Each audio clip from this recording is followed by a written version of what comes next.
Hello. What's going on, guys and girls? It's your boy Cam Legend, and in this video, I'm going to be speaking about the difference between knowledge and belief. So now we're moving into a time which we call the age of Aquarius, and this is symbolic for information.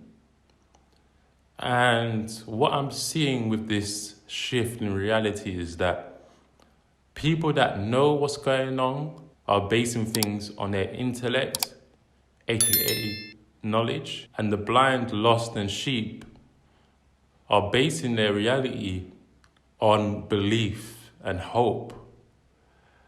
And this has always been the case in humanity, but what a time to be alive, because I'm seeing the great shift and divide that is happening. Now, there's a big difference between belief and knowing. Belief, if you break down that word, you have the word lie in there, is something which shouldn't be understated, can get you out of desperate measures, blind faith, and there's nothing wrong with belief, but this is just one principle to the unseen world. And knowing is knowledge. And when you know things, you do better, because knowledge is something that can be affirmed. And there's three types of beliefs. There's a vague belief, there's a well-supported belief, and there's a belief that is beyond reasonable doubt. And unfortunately, people believe vaguely due to lack of knowledge in certain areas and fields. And what people do when they lack belief, they look up to authoritative figures that could be telling them lies, and you don't know better because they're the spokesman or spokeswoman for you. And this is how humanity gets controlled. And a well-supported belief can still be a lie, because if people are adding stats and statistics to things that can be fabricated and manipulated, well, that would be the end of discussion for the person who's in lack of belief. Well, this person said, it's this amount of people that have this, so I best to believe them. Okay, so can we see what belief is like? And then we also have belief that is beyond reasonable doubt. A belief that is beyond reasonable doubt is something I have, which is belief in the unseen world.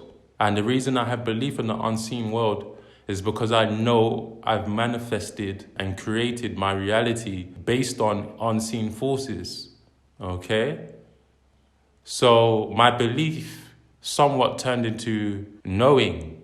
And this is why there's a fine line between knowledge and belief, but there's also a divine paradox between belief and knowledge. And if you've read Kabbalion, there's a whole chapter speaking about divine paradox of this universal reality. Believing in something is required to qualify as knowledge. We must be aware that something is true and justified to be able to claim we know it. If we are not aware of it, we cannot know it. And knowledge, a very simple definition of knowledge is a justified true belief. It is therefore made up of three elements: truth, belief, justification. So realize that all truths are half-truths. And there's different shades of the truth. Like I've said in previous videos, I've done jury service. And on the first day, the person that was up to be prosecuted sounded guilty on the first day. Me and the other people in the jury service were like, yeah, it's a wrap. This guy 100% did it. And we came to this conclusion due to the stereotype of the man, scary story that was told to us, and things of this nature. Now, day 2 Day 3, the story started to unravel. And what sounded to be a certain guilty case now sounded very ambiguous, because there was events that contradicted the victim, the so-called victim. And then the trial had to be acquitted. So understanding that there's levels to the truth, and if we make judgment on the truth just based on one perspective, we can have a skewed reality, a warped reality of truth. However, truth is truth, but at the same time it can be manipulated. So this is why one must discern the truth, question the truth, let go of your ego. Anything that you attach to is the root of all evil, and all suffering is due to attachment. The second element of knowledge is belief, which I already mentioned. You base your knowledge on truth. You then believe it to be true and live out your life based on this premises, which then justifies your actions. And the third element of knowledge is justification. And if we look at knowledge, and we look at knowledge practically, if someone said to me, you need to be doing X, Y, Z to get these results of abundance, and this person did it, that can be a justification for knowledge. But that's their story. I want to make my story. So if I actually carry out what X, Y, Z said practically based on belief and his truth or her truth, and come to my own conclusion, that is now justification. And the more people that follow this formula of XYZ to get this result now creates an egregore, which is now an entity of thought form. Because people have done this method, is tried and tested. Now, this belief is actually something, it's a knowing, okay? And this video, I don't really want to be using examples about the current situations that's happening in the world. I want this to be more about how we can use belief and knowledge to actually create our own life. I've noticed that I've been working in the heart space lately because I've taken my attention away from the pandemic. Because the energy of the pandemic is so dense now. This egregore of the pandemic is so dense that even to mention something about the Vakayin or COVID, you now get trapped in this energy of it, and it's hard to get out of it because it's so dense. It's an unseen ball. It's a circle, it's a sphere of energy that keeps you trapped and creates a square.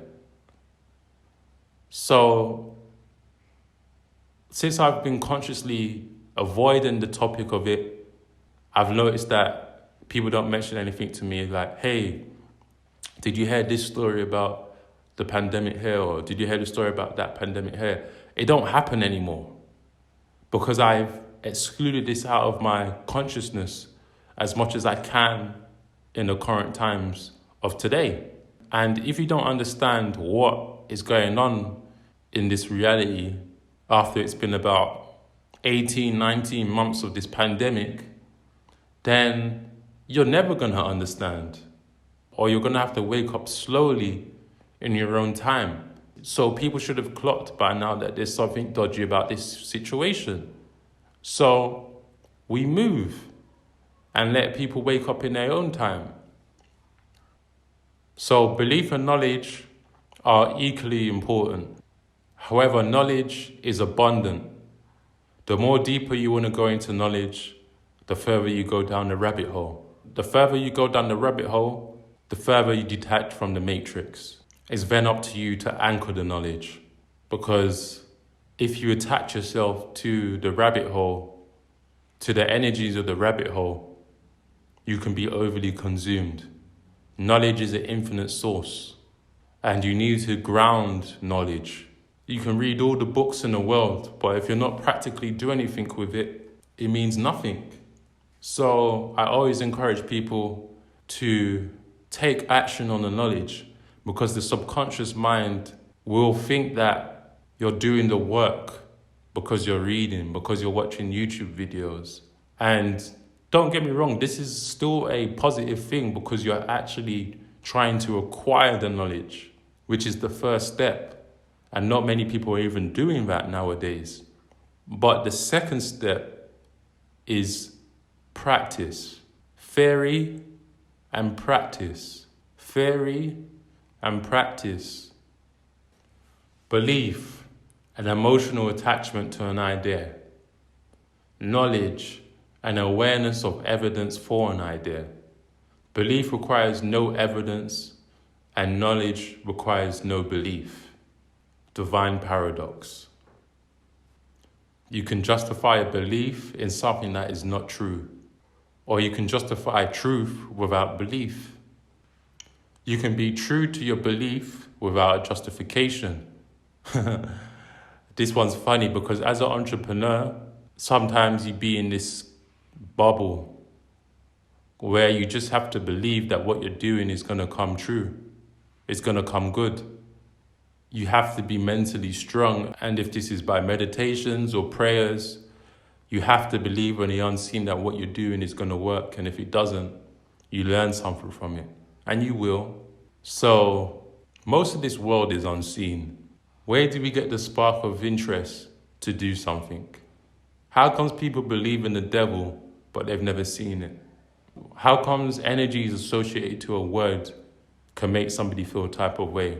How comes seeing a symbol now becomes spooky to the point you won't click a thumbnail? Unseen energies. This reality is based on spirituality. This physical world is the last form of manifestation. People believe and know things and feel things and they don't even know why. Because of these unseen energies. The mind can play tricks on you. Intuition, which is linked to your gut.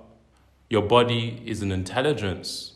You ever been in a situation where you wanted to go out somewhere, luckily you didn't, and then you find out that a whole load of madness happened, and you was like, thank God I didn't go.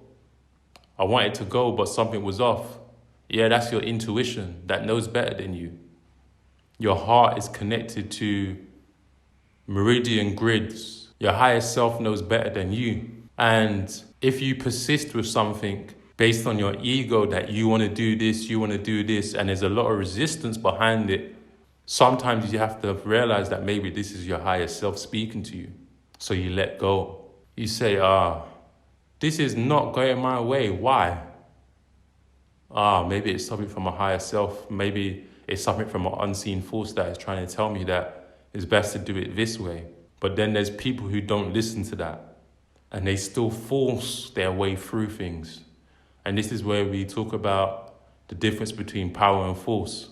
And if you continually force things based on your ego, it's very likely you're going to get a course correction from the universe, which you're not going to like. And this course correction will either wake you up to a level of consciousness, or you will habitually make the same mistakes time and time and time again, which means you're being led by the unconscious, not even the subconscious. You're being led by the subconscious world. The subconscious is the subliminal. It's the in-between of unconscious and conscious. So if you're not seeing the little signs that are saying, hey, wake up, you're now being led by the unconscious world. And this is somewhat the zombie effect. So listen to your 5 senses, then master your 5 senses. You then go into the 6th sense, which is an unseen sense. The more you believe in your 6th sense, the more you gain knowledge from it. The more you gain knowledge from it, the more you affirm this to be true. You then carry your life out based on these justifications, and you become somewhat mystic. Another word for mystic is mystery. My story. It's your story. Everybody has an individual story. Some people see paranormal things. To another person in the Matrix, they couldn't even fathom that. Everyone lives their own truth. Everyone experiences their own things. This reality we're living in now, the ascension, more things that we believe that are stranger than fiction is going to turn to non-fiction. A lot of the things they told us is pseudoscience is now going to be affirmed as true science. And a lot of the science that they tell us is real science is now going to be known as pseudoscience. This is the pole shift. So be prepared to see this reality form into something else. And don't be fearful of it, because you have to realize you chose to be here at this current time. So play out your role accordingly and have belief, gain knowledge, seek the truth, and have fun with this life. Life isn't supposed to be so serious. Amidst everything that is going on, still lighten up and have fun. In order to enter heaven, you must be a child.